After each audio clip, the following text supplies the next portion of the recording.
નમસ્કાર મિત્રો, હું છું નિર્મલ સુથાર ને અમારી ચેનલ ઉપર નવા હોય તો અમારી ચેનલને સબસ્ક્રાઇબ કરી નાખજો મિત્રો, કારણ કે અમે બનાસકાંઠાની 24 કલાકની તમને લાઈવ અપડેટ આપતા હોઈએ છીએ। તો આજે આપણે વાત કરીશું બનાસકાંઠામાં કોણ મારશે બાજી।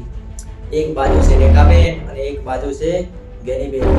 લોકસભાની ચૂંટણી દેશમાં સિંહાસન માટે હવે જ્યારે ગણતરીના કલાકો બાકી છે ત્યારે ગુજરાતમાં રાજકીય ચહલ-પહલ ચાલુ થઈ ગઈ છે।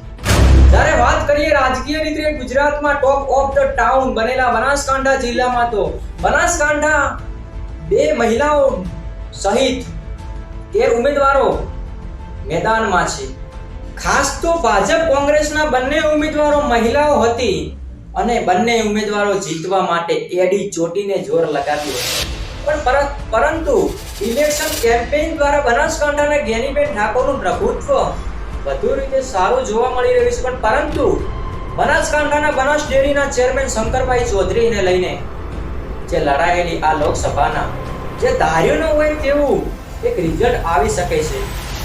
ગેનીબેન સામે છે એવા ભાજપના ઉમેદવાર રેખાબેન ચૌધરી પણ જીતવા માટે કોઈ રીતે કચાશ પણ બાકી નથી રાખી, ત્યારે હવે માત્ર ગણતરીના કલાકો બાકી છે અને બંને ઉમેદવારો ભાવે એડીએમ મશીન છે અને આ 4 તારીખે હવે જે કહેવાય કે 4 તારીખે એડીએમ મશીન એટલે કે આ બંનેના ઉમેદવારોને ભાવી ખેલનારા છે।